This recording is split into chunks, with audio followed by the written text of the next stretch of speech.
वर्तमान समय में लोग अक्सर क्रोध में आकर बिना सोचे समझे बोल देते हैं। किसी के क्रोध का परिणाम उसके लिए बहुत नुकसानदायक हो सकता है। क्रोध इंसान के विवेक को अशुद्ध कर देता है। इसलिए इस कहानी को सुने जो क्रोध पर आधारित है। क्रोध पर कहानी। आज इस कहानी के माध्यम से समझेंगे कि बिना सोचे विचारे नहीं बोलना चाहिए। एक बूढ़ा व्यक्ति खेत में काम करता था। उम्र अधिक हो जाने के कारण वह बहुत ही जल्दी थक जाता था। उस व्यक्ति के घर की आर्थिक स्थिति अच्छी न होने के कारण वह दिन रात मेहनत करता। एक दिन मन में विचार आया कि अब तो मेरी उम्र हो चुकी है, आप मुझे मेहनत नहीं करनी है। मेहनत के प्रति उसकी रुचि दिन ब दिन कम होने लगी। दूसरे दिन जब खेत पर जाता है, काम करने बिल्कुल मन लगाकर काम नहीं करता।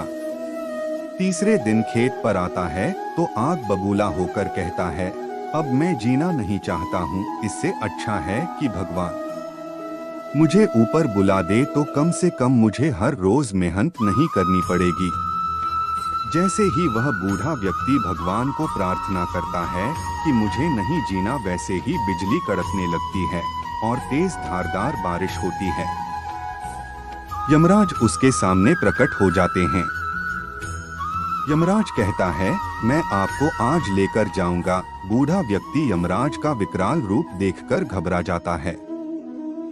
इस बड़े व्यक्ति के हाथ कांपने लगते हैं और वह हाथ जोड़कर यमराज जी से क्षमा याचना करता है कि मुझे माफ कर दीजिए।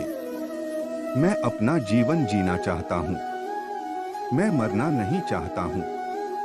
मैंने जो भी भगवान से प्रार्थना की थी वह इसलिए की थी क्योंकि मैं मेहनत से बहुत तंग आ चुका था।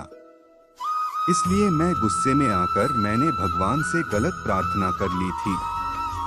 लेकिन मैं इस बात को समझ गया हूँ कि कर्म प्रधान है। मैं हमेशा अपने निष्ठा से और लगन से काम करूँगा। क्रोध पर कहानी से सीख। क्रोध पर कहानी से सीख मिलती है कि बिना विचार बोलने का परिणाम बुरा होता है।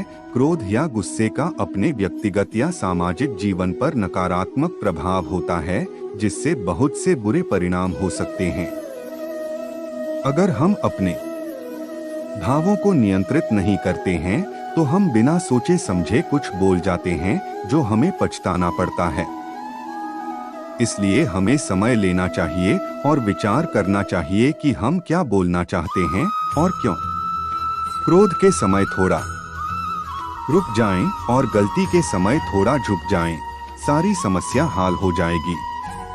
जय श्री कृष्णा। दोस्तों, वीडियो अच्छी लगी हो तो लाइक और सब्सक्राइब कर के कमेंट करें, हम आपके आभारी रहेंगे।